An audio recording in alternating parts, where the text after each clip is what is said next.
Bom, hoje nesse vídeo a gente vai tratar do problema 141 do LeetCode, Linked List Cycle, né?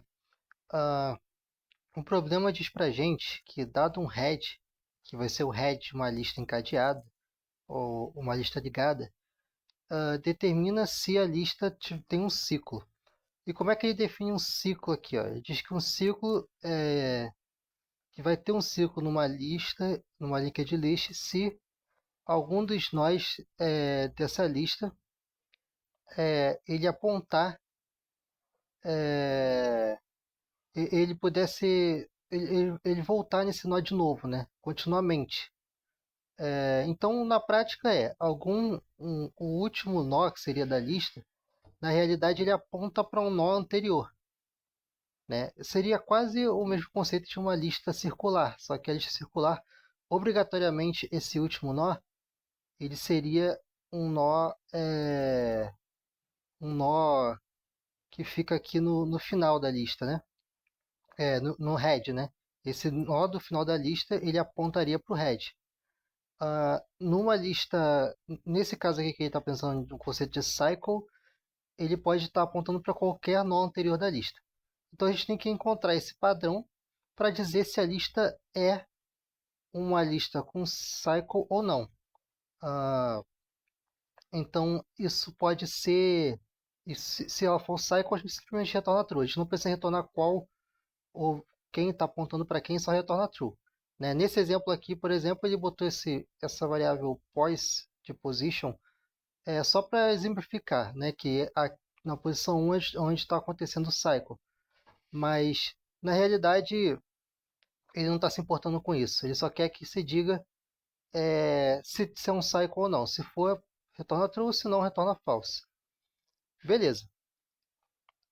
Ou seja, se tiver um ciclo, né, nessa lista, retorna true, se não tiver, retorna false. Para esse problema, é bom ter estudado análise de algoritmos, como sempre, né, a complexidade de tempo e espaço, e também estruturas de dados, especialmente array, lista encadeada, que é o problema em si, e a gente vai tratar de uma estrutura aqui que pode ser chamada de hash set. Então, tem duas soluções para esse problema. A primeira, quer dizer, podem ter mais soluções, né? Mas existem duas soluções que eu vou apresentar, que são o modo como eu faria essa questão. A primeira se trata desse conceito aqui de hash set. O hash set, né, é um pouco diferente de um hash map, mas é o mesmo conceito, né, de ser uma implementação de hash table. Um hash set, a diferença principal para um hash map é que ele é um conjunto. Ele é mais parecido com um array, só que ele é um conjunto de valores onde, diferentemente de um array, a gente não busca ele em uma posição, né? Não existe o conceito de índice e ele também não segue uma ordem, né? Ele opera parecido com um conjunto matemático, né? Não tem ordem, o que importa é quais elementos estão aqui dentro, os elementos não se repetem e tudo mais. E eles não vão ser ordenados, né? É, então a gente tem implementações nativas do hash set para Python, por exemplo, é um set. JavaScript também tem, Java tem um hash set, entre outras linguagens, as principais do mercado costumam ter uma implementação já nativa para isso. Vamos ver então como é que a gente faria isso, né? Bom, a gente vou usar como exemplo essa lista aqui. Eu estou colocando no exemplo valores diferentes para a lista para facilitar, tá? Mas esses valores eles são só dados, eles poderiam ser repetidos, tá bom? Não dá para usar o valor como referência. Você tem que usar o objeto em si como uma referência para aquele nó da lista, beleza? Então, vamos iterar sobre essa lista. Na primeira iteração, eu vou chamar o valor que a gente está na iteração de current. E eu vou chamar o set de old nodes. Por quê? Porque no set é onde a gente vai guardar os nós que a gente já passou durante a lista. Né? Se eu já passei por esse nó, eu vou guardar ele no old nodes. E eu vou guardar também o next, que vai ser o próximo item. Né? Então eu estou no 3, o próximo vai ser o valor 2. E aqui, então, eu vou até mudar esse nome aqui de append para add, para ficar mais claro. Então, eu vou adicionar o 3 ao meu old node, porque né, meu old node está vazio eu estou no 3, então ele vai ser adicionado para o 7 porque eu já estou passando por esse valor. E aí eu verifico se o next está em old notes, né? Se o próximo, né, ele está em old notes. Nesse caso não está. O 2 não está em old notes, que o old notes só vai ter o 3. Beleza, então vamos para a próxima iteração. Então, indo para o próximo item da lista, que vai ser o 2, né? E o next dele vai ser o 0. Eu vou adicionar o 2 ao old nodes e vejo de novo que o 2 não está em old nodes. Mesma coisa para o próximo item, vai ser o 0 não vai estar em old nodes. E para o próximo nó da lista, finalmente eu cheguei no 4. E aí o next do 4 vai ser o 2, que eu já passei por ele. Então, ele vai estar em old node. Quando eu ver então que o 2, perdão, está em old node, sendo o 2 o next do 4, eu achei o ciclo. Eu achei que um nó que aponta, o next dele, né, ele está apontando para um objeto que já passou pela lista, né? Então eu encontrei esse ciclo. Essa solução aqui ela tem complexidade de tempo ADN e complexidade de espaço ADN, né? Complexidade de tempo ADN porque eu só passei pelo array uma vez, pela lista, melhor dizendo, uma vez, né? Eu estou colocando n como o número de elementos da lista, né? E a complexidade de espaço vai ser o ADN porque eu tive que armazenar, né, esse set ocupando o tamanho n da lista, né? Se essa solução aqui, ao invés de um set, a gente usasse um array, seria a mesma coisa, tá? Só que no array, procurar, né, se está no array, tem um custo de ODN. Então, tem uma complexidade de tempos, na verdade, seria ODN ao quadrado no total, porque para cada iteração eu ia fazer uma operação ODN para ver se o item está no array. Como eu estou usando um set, verificar no set, né, se o item está no set é uma operação constante, de 1. Então, por isso que usar um set é mais adequado do que usar um array nesse caso. Essa foi a primeira solução. Vamos pensar em uma outra solução onde a gente vai ter complexidade de espaço constante, né? Que é uma solução com two pointers. Essa solução aqui, ela não é mais intuitiva, mas a intuitiva é essa primeira aqui de cima. Então é normal fazer ela, já seria uma solução excelente. A solução aqui, ela vai ser uma solução que acho que a diferença principal vai ser o uso de memória, né? A gente não vai usar espaço extra de memória, a gente só vai usar esses dois ponteiros aqui, que a gente vai chamar de fast e slow. Por que a gente vai chamar assim? Porque o fast ele vai percorrer de 2 em 2. Então ele vai pular do 3 para o 0, para o 2, para o 4 e continuamente, ele vai pular de 2 em 2. Enquanto que o slow ele vai pular de 1 em 1, tá? Ele vai percorrer a lista normalmente. Então, o que vai acontecer aqui? No primeiro caso, é bom. Então, qual que é a ideia aqui? Em algum momento, esses dois aqui vão se cruzar, o fast e o slow. Eles têm que se cruzar antes do. Eles vão se cruzar, né? A realidade é essa. Eles vão se cruzar em algum momento. É uma questão matemática isso. Então, eu vou pegar e vou avançar. Os dois vão começar no red, né? Eu vou avançar o fast duas casas, ele vai para o 0. E vou avançar o 3 em um nó da lista. Ele vai para o 2. Eu vou avançar o slow um nó na lista. Beleza. Então, essa vai ser a primeira iteração.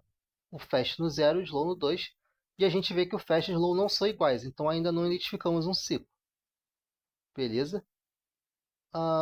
Agora, a gente vai ter a próxima iteração, onde o fast vai para 2, né, vai pular 2, então ele vai chegar aqui, ó, na próximo node e depois o 4 está apontando para o 2, então ele vai vir para cá. E o slow ele vai estar apontando para o 0, né, ele vai avançar um node. Novamente, fast e slow não são iguais, então vamos para a próxima iteração. E até que a gente chega aqui, ó, o 0 vai pular um node, ele vai avançar o next. E aqui o fast vai para o next do next. Então ele vai avançar esse e esse. E enfim, fast e slow são iguais. E a gente encontrou o ciclo. Isso aqui sempre vai acontecer, tá? É garantido. Então, dessa maneira, a gente vai ter uma solução com complexidade de espaço ad n e uma solução com complexidade de tempo ad n e complexidade de espaço constante. Vamos então implementar essas duas soluções aqui no código. Vamos fazer então primeiro a solução usando set, né? Eu vou chamar esse set de old nodes. Vou declarar ele aqui. Eu vou declarar também uma variável chamada current, que não é necessário. Eu poderia manipular o head que está vindo como parâmetro diretamente. Só que é para ficar menos confuso, né? Para a gente entender que a gente está iterando sobre o valor, e que na iteração a gente está no valor atual, né? Então, eu vou fazer um while current. Esse while quer dizer que eu vou fazer esse while enquanto o current for verdadeiro, né? Porque se ele for falso, se ele for falso, quer dizer que ele é nulo, na verdade. Enquanto o current não for nulo, vai estar rolando. Porque se ele chegar a ser nulo, é porque eu caí no caso em que a lista não é um ciclo, não é um ciclo, né? Beleza. Então, se current.next se current.next estiver em old nodes, então a gente vai retornar true. Porque quer dizer que eu achei um cycle. Quer dizer que eu achei um valor que o next dele, né? Eu achei um nó da lista em que o next dele está apontando para um valor que já passou pela lista. Beleza? Se não for o caso, então eu vou colocar esse valor em old nodes. Vou usar a função add aqui do Python para isso. Current. E vou ir para o próximo item, para continuar a iteração. Current vai se passar a ser current next. Beleza, muito simples. Aí eu vou retornar falso fora do while, porque se eu passar por todo esse while e não chegar a retornar true dentro do while, é porque a gente chegou numa linked list que não é ciclo. Beleza? Então eu vou submeter aqui. Vamos ver se a nossa resposta está correta. E está correta. Beleza. Então, como a gente falou, essa solução funciona e tem complexidade de espaço e tempo od n. Agora vamos para a solução de two pointers. Vamos resetar aqui. Sim, quero resetar. E vamos ver se essa solução também funciona, tá? Mas vai funcionar também. Então eu tenho que declarar um fast e um slow. Esses dois que eu estou chamando de ponteiros aqui. Que eles vão inicializar com o próprio head. E aí eu vou percorrer eles no while. E qual é a condição para esse while?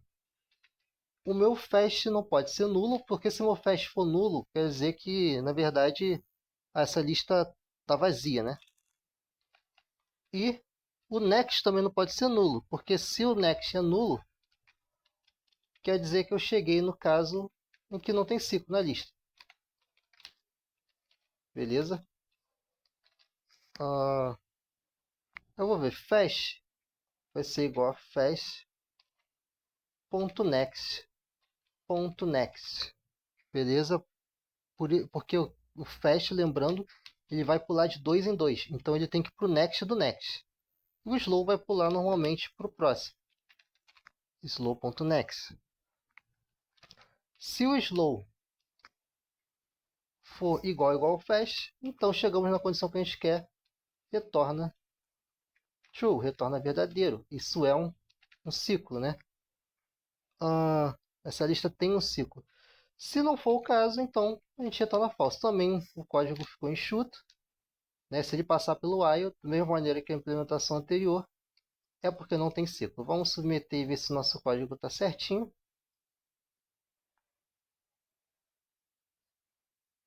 E é isso, também foi a solução aceita. E é isso, são as duas soluções que eu tinha para trazer hoje para esse problema. E é isso.